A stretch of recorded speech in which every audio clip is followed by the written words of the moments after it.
Bismillahirrahmanirrahim. Assalamualaikum warahmatullahi wabarakatuh.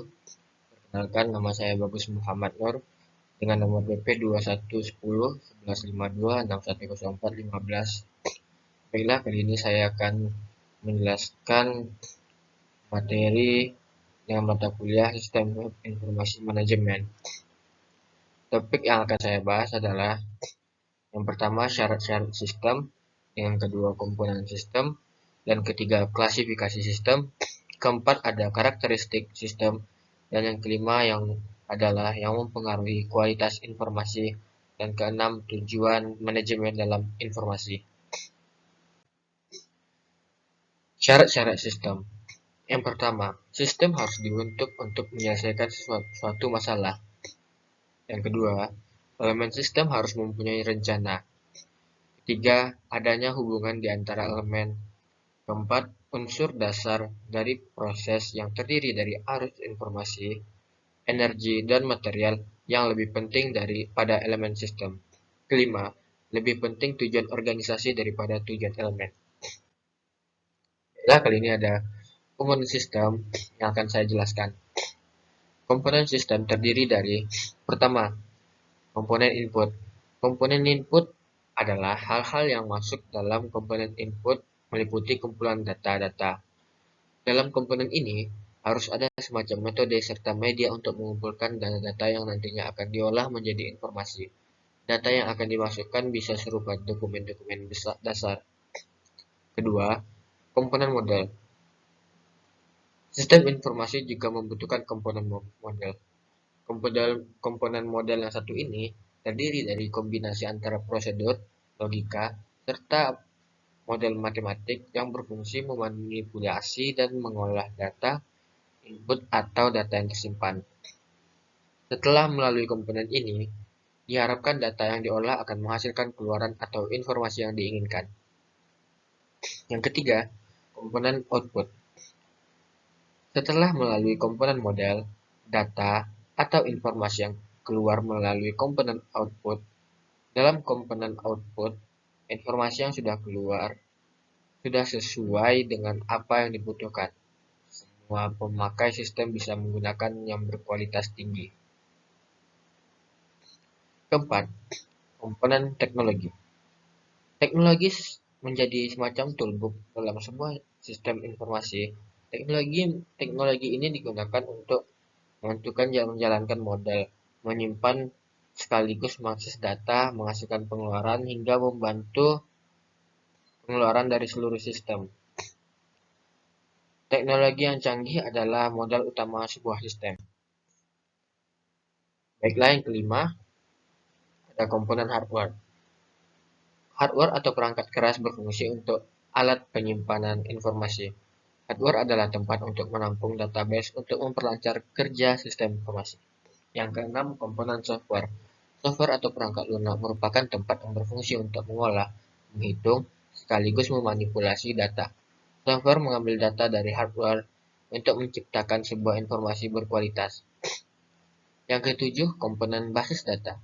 Seperti namanya, basis data merupakan data-data yang saling berkaitan dengan satu dengan yang lainnya. Kumpulan data ini tersimpan di perangkat keras. Data tersebut kemudian diolah di perangkat lunak untuk memanipulasinya.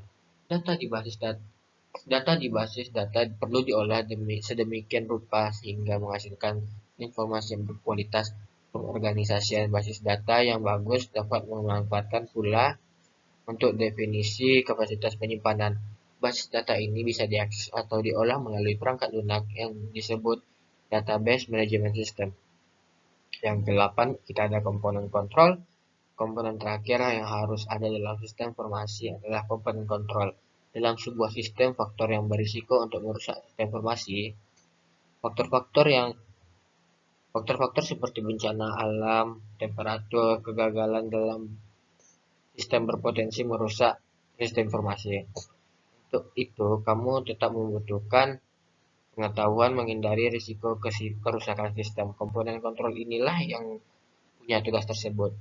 Dalam komponen ini terdapat beberapa pengendalian yang harus dirancang. Pengendalian ini disusun untuk memastikan bahwa hal yang bisa merusak sistem, kalaupun ada,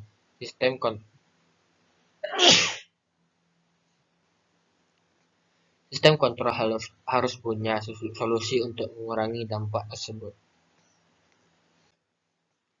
Baiklah, untuk klasifikasi sistem, yang pertama kita ada sistem abstrak dan fisik.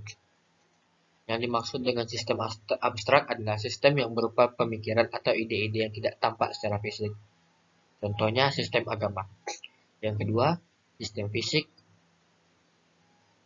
yang adalah sistem yang keberadaannya dapat dilihat secara fisik, misalnya komputer. Yang kedua, kita mempunyai sistem alamiah dan buatan. Yang disebut dengan sistem alamiah adalah sistem yang terbentuk melalui proses alami. Misalnya, tata surya. Sistem buatan manusia adalah sistem yang dirancang dan dibangun oleh manusia. Misalnya, sistem produksi di pabrik. Yang ketiga, kita mempunyai sistem tertentu dan tidak tertentu. Sistem tertentu adalah sistem yang cara beroperasinya sudah dapat diprediksi, interaksi di dalamnya yang dapat dideteksi dengan pasti dan outputnya dapat diramalkan, misalnya pengolahan data. Sistem tertentu adalah sistem yang outputnya tidak dapat diprediksi dengan pasti karena mengundang unsur probabilitas. Keempat, sistem tertutup dan terbuka. Sistem tertutup adalah sistem yang tidak berhubungan dengan dunia luar dan tidak berpengaruh dengan lingkungan luarnya. Sebenarnya, sistem tertutup tidak ada yang ada adalah relatif tertutup. Sistem fisik adalah sistem yang mempunyai hubungan dengan dunia luar dan berpengaruh dengan lingkungan. Selanjutnya ada karakteristik sistem. Karakteristik sistem mempunyai jenis-jenisnya, yaitu yang pertama komponen, kedua batasan sistem, ketiga lingkungan luar sistem, keempat penghubung, kelima masukan, dan keenam pengeluaran, pengolahan, delapan sasaran. Baiklah, selanjutnya yang mempengaruhi kualitas informasi.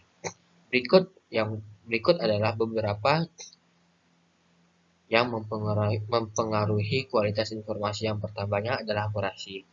Akurasi adalah sebuah informasi yang harus akurat karena dari sumber informasi hingga penerima informasi, kemungkinan banyak terjadi gangguan yang dapat mengubah atau merusak informasi tersebut.